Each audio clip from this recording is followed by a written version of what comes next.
In today's Street Signs What If, we wonder what if we got rid of cash. After all, cash is what keeps terrorists, drug dealers, and gun dealers in business. Could a move to a cashless economy around the world help America? Here now the man with a plan. He wrote about it in Saturday's New York Times, an op-ed called Turn In Your Bin Ladens, as opposed to Benjamin's Yes. Joining us now is Jonathan Lepeau, Associate Professor of Economics at the Naval Postgraduate School in Monterey, California. Great to see you, Jonathan. We really appreciate your taking the time. This op-ed caught our attention on Saturday morning, and we wanted to call you right away. So I guess the first question is, we had looked up on the Federal Reserve. There's about $1 trillion U.S. cash dollars floating around the world. The majority of them, according to the Fed, is outside the United States. What's most of this used for? Well, a good portion of this money is used for transactions in other countries where their local currencies are, weak or not to be trusted. Not all the money that's floating abroad is necessarily money that's being used for illicit or illegal activity. Countries in the third world depend a lot on the U.S. dollar as a means of exchange in the day-to-day economy.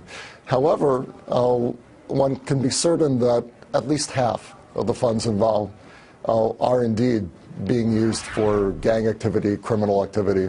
At least half. And how important is cash, and in particular the U.S. dollar, which ironically, of course, is the country and the currency that terrorists want to bring down the most? How much of terrorist activity is funded through dollars? Oh, we don't know that. But I guess from the point of your op-ed would be, it's important enough to people like the Taliban or Al Qaeda that we need to get rid of the cash concept. That's right. We know that insurgents use cash. However, not necessarily the U.S. dollar. They use euros. They use Afghanis in Afghanistan. They use dinars in Iraq. It's not exclusively an issue that relates to the U.S. dollar. And you know what, to that point I wanted to follow up with you because, we always think about the U.S. dollar because it still is the fiat currency for the world. Obviously, it's perhaps the most important. But the euro has a 500 euro note now, which obviously means you can have a lot more money in a smaller space if you're trying to smuggle or hand it off in a briefcase. So has the euro become even more important than the dollar, do you think, or not yet? It's not as important as the dollar, and recent events may be damaging the euro's reputation, but it's certainly having a growing presence in terms of global crime and insurgency.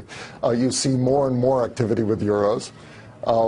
I would mention that the former chief economist at the IMF, Ken Rogoff, criticized the European Central Bank for issuing the 500 euro note. Yeah. His argument was that it's actually a note designed to compete for the business of, drug dealers and terrorists. Well, you would imagine for most normal transactions that we all would think of at this point, you're not using that size money. And I know, as you noted in your op-ed, the Treasury stopped issuing $500 notes back in 1969. So your solution is, let's get rid of the cash, and that would cut off a lot of the illicit activity out there, and certainly a lot of the funding for terrorists, et cetera. So how do we do that practically? Well, the beauty of cash is that it's very easy to make transactions, small transactions. We don't use cash anymore to buy a house or a car. Nobody wants to walk around with a suitcase full of money, but you still use cash to buy a Coke at a vending machine, or pay your parking at a parking vending machine at a meter.